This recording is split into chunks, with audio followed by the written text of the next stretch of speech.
ವಿಧಾನಸಭೆಯ ಕಲಾಪದ ನಡುವೆ ಸದನದಲ್ಲಿ ತಾವು ಕುಳಿತ ಜಾಗದಲ್ಲಿಯೇ ಮಾತನಾಡಿ ಅಡ್ಡಿಪಡಿಸುವ ಶಾಸಕರನ್ನು ಒಂದು ದಿನದ ಮಟ್ಟಿಗೆ ಮೊಗಸಾಲೆಯಲ್ಲಿ ಕೂರಿಸುವ ದಂಡನೆ ವಿಧಿಸುವುದಾಗಿ ಸಭಾಧ್ಯಕ್ಷ ಯುಟಿ ಖಾದರ್ ಎಚ್ಚರಿಸಿದ್ದಾರೆ.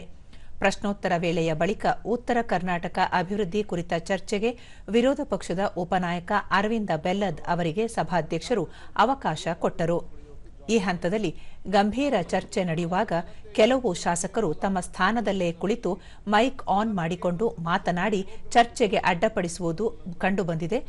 ಇದು ಸರಿಯಲ್ಲ, ಚರ್ಚೆಯ ದಿಕ್ಕನ್ನು ತಪ್ಪಿಸುತ್ತಿದೆ ಎಂದು ಸ್ಪೀಕರ್ ಅಸಮಾಧಾನ ವ್ಯಕ್ತಪಡಿಸಿದರು. ಫುಟ್ಬಾಲ್ ಆಟದಲ್ಲಿ ನಿಯಮ ಮೀರುವ ಆಟಗಾರರಿಗೆ ಕೆಂಪು, ಬಿಳಿ ಮತ್ತು ಹಳದಿ ಕಾರ್ಡ್ಗಳನ್ನು ತೋರಿಸುವ ಪದ್ಧತಿ ಇದೆ. ಅದೇ ರೀತಿ ಚರ್ಚೆಗೆ ಅಡ್ಡಿಪಡಿಸುವ ಶಾಸಕರಿಗೆ ಎಚ್ಚರಿಕೆಯ ಕಾರ್ಡ್ಗಳನ್ನು ತೋರಿಸಲಾಗುವುದು. ಅದರ ನಂತರವೂ ತಿದ್ದಿಕೊಳ್ಳದಿದ್ದರೆ ಒಂದು ದಿನದ ಮಟ್ಟಿಗೆ ವಿಧಾನಸಭೆಯ ಮೊಗಸಾಲೆಯಲ್ಲಿ ಕೂರಿಸುವ ದಂಡನೆ ವಿಧಿಸುವುದಾಗಿ ಹೇಳಿದರು.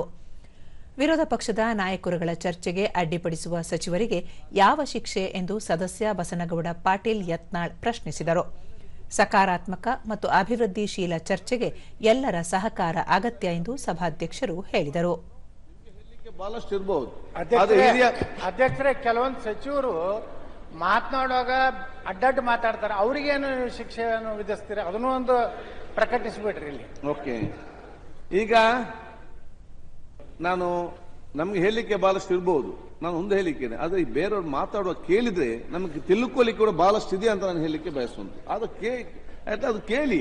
If you want a good leader, you be a good listener.